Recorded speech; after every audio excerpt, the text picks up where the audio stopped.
High court ने मदरसा board को असंवैधानिक करार दिया था। सुप्रीम कोर्ट ने पलट दिया हाईकोर्ट का निर्णय। 17 लाख छात्र छात्राओं के चेहरे पर लौट आई मुस्कान। सुप्रीम कोर्ट का फैसला आने के बाद गोरखपुर के मदरसा संचालकों में खुशी की लहर। मदरसे में पढ़ रहे बच्चों के लिए पिछला 7 महीना बेहद ही खौफ में गुजर रहा था। कारण था मार्च महीने में आया हाई कोर्ट का फैसला, जिसमें मदरसा बोर्ड को असंवैधानिक करार देते हुए हाई कोर्ट ने फैसला सुनाया था।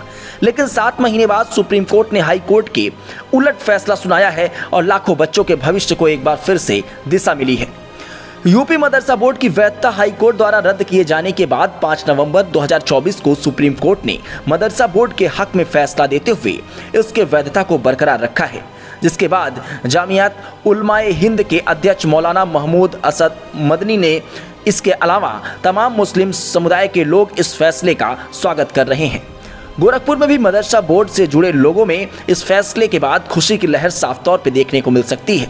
गोरखपुर जनपद के सबसे पुराने अंजुमन इस्लामिया मदरसा के प्रधानाचार्य और शिक्षकों ने इस मामले को लेकर अपनी प्रतिक्रिया देते हुए कहा कि सुप्रीम कोर्ट का फैसला आने के बाद बच्चों के भविष्य पर लटक रही तलवार पूरी तरीके से हट चुकी है।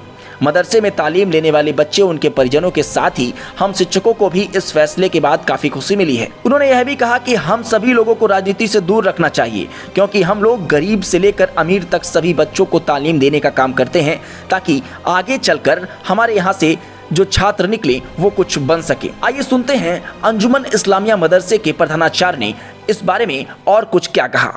सर, सुप्रीम कोर्ट का फैसला आया है यूपी मदरसा बोर्ड एक्ट को लेकर, कितने खुश हैं जिस तरीके से मदरसा बोर्ड को लेकर जहाँ जहाँ पढ़ाई होती है और 17 लाख के बच्चों के भविष्य का सवाल था, कितनी खुशी मिल रही है? तो जो फैसला जो आया है इसको सुन करके बड़ी ही प्रसन्नता हुई है हम सभी लोगों को।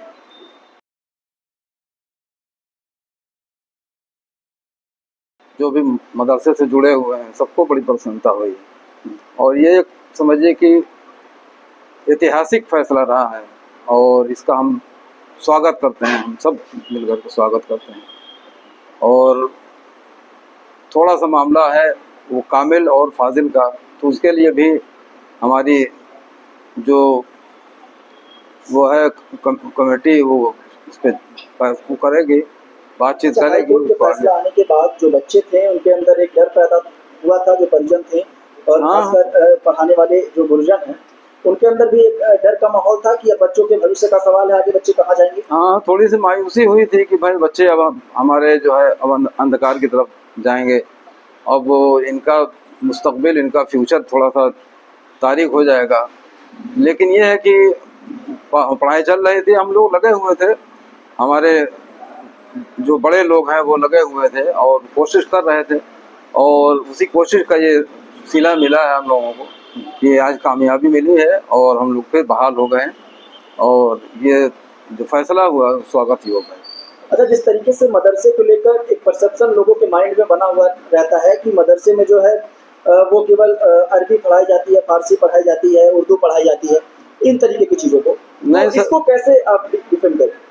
नहीं सर, ऐसा है कि अरबी फारसी तो पढ़ाई ही जाती है, उसके साथ साथ जो इस वक्त मौजूदा जो मज़ामीन हैं, सब्जेक्ट हैं, वो सारे पढ़ाए जाते हैं। मैथमेटिक्स है, हिंदी है, इंग्लिश है, हिस्ट्री है, ज्योग्राफी है।